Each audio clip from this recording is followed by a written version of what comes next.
Spiritual ടോക്സിന്റെ മറ്റൊരു അധ്യായത്തിലേക്ക് എല്ലാവർക്കും ഒരിക്കൽ കൂടി സ്വാഗതം. 2024 പുതുവർഷ ഫലത്തില് അവിട്ടൻ നക്ഷത്രക്കാർ അറിയാൻ വേണ്ടിയിട്ട് ചില സുപ്രധാന കാര്യങ്ങളാണ് ഇന്നത്തെ അധ്യായത്തിൽ ഉൾപ്പെടുത്തിയിട്ടുള്ളത്. അതോടൊപ്പം തന്നെ ജനുവരി മുതൽ ഡിസംബർ വരെയുള്ള വിശദമായ ഫലങ്ങളും നമുക്ക് ഇന്നത്തെ അധ്യായത്തിൽ നോക്കാം. ആട്ടിൻ തല പോലെ കാണപ്പെടുന്ന 6 നക്ഷത്രങ്ങൾ ചേർന്നതാണ് അവിട്ടം. ദേവത, വസ്തുക്കള്, മൃഗമാണ് ഇതിന്റെ ചിഹ്നം. ഈ നാളുകാർ ജീവിതത്തിന്റെ എല്ലാ ഐശ്വര്യങ്ങളും അനുഭവിച്ച് ഉദ്ദേശിച്ച കാര്യങ്ങൾ നിറവേറ്റുന്നതായിട്ട് കാണാം. ശാസ്ത്രീയ ചിന്താഗതി പ്രദർശിപ്പിക്കുന്നുവെങ്കിലും ഇവർ മതവിശ്വാസികളായിരിക്കും. സ്ത്രീകൾ പൊതുവെ ഗുരുഭക്തി ഉള്ളവരും ഗുണവതികളുമാണ്. ധാന്യവും സ്നിഗ്ധതയുമുള്ള വസ്തുക്കളും ശേഖരിക്കുന്നതിലും കൈകാര്യം ചെയ്യുന്നതിനുള്ള താല്പര്യം കാണിക്കുന്നു. 2024 പുതുവർഷ ഫലം അവിട്ടൻ നക്ഷത്രക്കാരില് മകരക്കൂറിന് ഗുണമാണ്, കുംഭക്കൂറിന് ഗുണം കുറയും. കർമ്മരംഗത്ത് തടസ്സങ്ങൾ വരാനും അതുപോലെ തന്നെ വർഷം പകുതി കഴിഞ്ഞാൽ തടസ്സങ്ങൾ നീങ്ങി ഗുണം വരാനും ഒക്കെ യോഗമുണ്ട്. സ്ത്രീകൾക്ക് അവർ ചെയ്യുന്ന ജോലിയിൽ ഗുണം കുറയാനും വരുമാനം കുറയാനും ഒക്കെയുള്ള യോഗമുണ്ട്.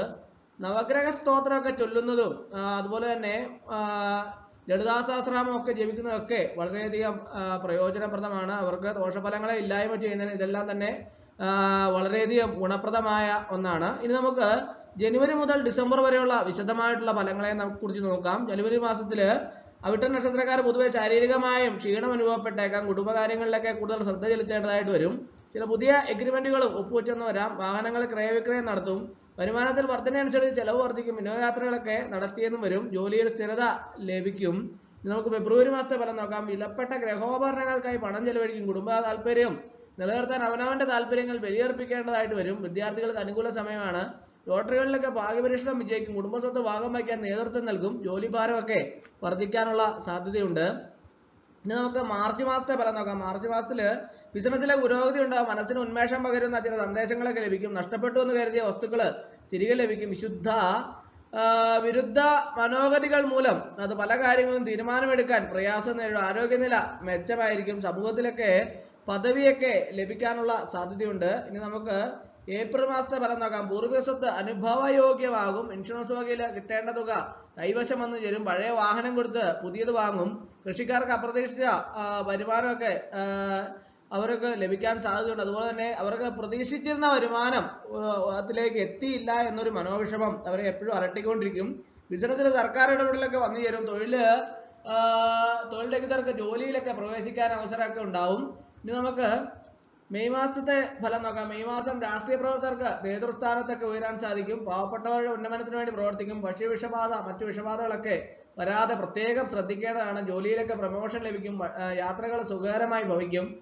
വീക്ഷണപരമായ പ്രവർത്തനങ്ങൾ മുഖേന ജനസമ്മതിയൊക്കെ നേടിയെടുക്കും. നമുക്ക് ജൂൺ മാസത്തെ ഫലം നോക്കാം. ജൂൺ മാസത്തില് മതപ്രസംഗകര്, സന്യാസിമാര് തുടങ്ങിയവർക്ക് ഈ അവസരം പ്രേരും പ്രശസ്തിയൊക്കെ നേടിക്കൊടുക്കും. ഓർക്കാപ്പുറത്ത് ധനനഷ്ടമൊക്കെ വരാനുള്ള സാധ്യതയുണ്ട്. അതുകൊണ്ട് പ്രത്യേകം ശ്രദ്ധിക്കേണ്ടതാണ്.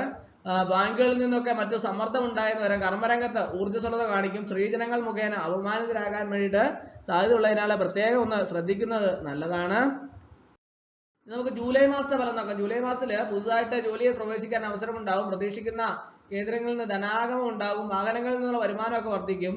ശാരീരിക ക്ഷീണമൊക്കെ അനുഭവപ്പെടാനുള്ള സാധ്യതയുണ്ട്. മാനസിക വിഭ്രാന്തി മനസ്സിനെ അലട്ടിക്കൊണ്ടേയിരിക്കും. എപ്പോഴും പല കാര്യങ്ങളെ കുറിച്ച് ആലോചിച്ച് മനസ്സ് വിഷമിക്കുന്ന ഒരു സാഹചര്യമൊക്കെ ഉണ്ടാകാനുള്ള സാധ്യതയുണ്ട്. സ്ത്രീജനങ്ങൾ മുഖേന ധനാഗമമൊക്കെ ഉണ്ടാകാനുള്ള സാധ്യതയുണ്ട്. ഇനി നമുക്ക് ഓഗസ്റ്റ് മാസത്തെ ഫലം നോക്കാം. ഭൂമിയോ വീടോ അത് ഇന്നതിൽ വന്നു ചേരും. കോൺട്രാക്ട് മുഖേന ലഭിക്കേണ്ട പണത്തിന് കാലതാമസം നേരിടും. തോട്ടവിളകളിൽ നിന്ന് കൂടുതൽ വരുമാനം ഉണ്ടാകും. കടം വാങ്ങി കടം വീട്ടാനുള്ള പ്രവണത നിയന്ത്രിക്കണം. ബാങ്കിങ് ജോലിയുമായി ബന്ധപ്പെട്ടവർക്ക് അനുകൂലമായിട്ടുള്ള സമയമാണ്. ഇനി നമുക്ക് സെപ്റ്റംബർ മാസത്തെ ഫലം നോക്കാം. സെപ്റ്റംബർ മാസത്തില് തുടർന്ന് വരുന്ന പല പ്രവർത്തനങ്ങളും നിർത്തിവയ്ക്കും. ഒന്നിനൊന്ന് ബന്ധമില്ലാത്ത കാര്യങ്ങൾ പണം ദുർവ്യയം ചെയ്യും. ആത്മവിശ്വാസം കുറയും. പുതിയ ചില പദവികളൊക്കെ അലങ്കരിക്കാൻ അവസരം ഉണ്ടാകും. ഭാര്യയ്ക്ക് അസുഖത്തെ തുടർന്ന് ആശുപത്രിവാസമൊക്കെ വേണ്ടിവരും. പല കാര്യങ്ങളിലും ഉദാസീനമായ നയം സ്വീകരിക്കാനുള്ള സാധ്യതയുണ്ട്. അതുകൊണ്ട് പ്രത്യേകം ശ്രദ്ധിച്ച് പെരുമാറേണ്ടതാണ്. ഇനി നമുക്ക് ഒക്ടോബർ മാസത്തെ ഫലം നോക്കാം.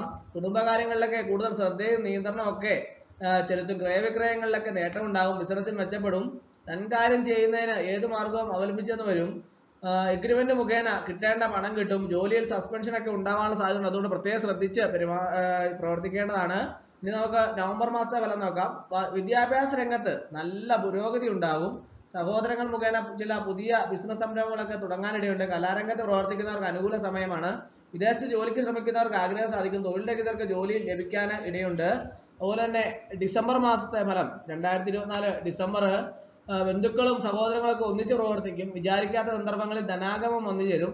ഭാര്യയുമായി കലഹം ഉണ്ടാകാൻ ഇടയുണ്ട്. ഉദരസംബന്ധമായ രോഗത്തെ തുടർന്ന് ആശുപത്രിവാസമൊക്കെ വേണ്ടിവരും. പകർച്ചവ്യാധികൾ പിടിപെടാതെ പ്രത്യേകം ശ്രദ്ധിക്കണം. അതുപോലെ തന്നെ പലപ്പോഴും ചിന്തകളിൽ മുഴുകിയിരിക്കും. മാനസികമായിട്ട് പിരിമുറുക്കമൊക്കെ അനുഭവപ്പെടാനുള്ള സാധ്യതയുണ്ട്. അതുകൊണ്ട് മനസ്സിന് ഉന്മേഷം പകരുന്ന പ്രവർത്തനങ്ങളിലും ഏർപ്പെടുക. അതുപോലെ തന്നെ പ്രാർത്ഥനയും ദൈവവിശ്വാസവും കൈവിടാതെ പ്രത്യേകം ശ്രദ്ധിക്കേണ്ടതാണ്. അവിട്ടം നക്ഷത്രക്കാര് 2024 പുതുവർഷ ഫലത്തെ കുറിച്ചാണ് ഇന്നത്തെ അധ്യായത്തിൽ നമ്മൾ കണ്ടത്. അതോടൊപ്പം തന്നെ ജനുവരി മുതൽ ഡിസംബർ വരെയുള്ള വിശദമായുള്ള ഫലങ്ങളെ നമ്മൾ ഇന്ന് കണ്ടു. അപ്പോൾ ഇന്നത്തെ അധ്യായം എല്ലാവർക്കും ഇഷ്ടമായി എന്ന് വിചാരിക്കുന്നു. ഇഷ്ടമായ ലൈക്ക് ചെയ്യണം, ഷെയർ ചെയ്യണം, സബ്സ്ക്രൈബ് ചെയ്യണം, പരമാവധി എല്ലാവരിലേക്കും എത്തിച്ചു കൊടുക്കും. ഒരിക്കൽ കൂടി എന്ന് പറഞ്ഞ് നിർത്തട്ടെ. നന്ദി, നമസ്കാരം.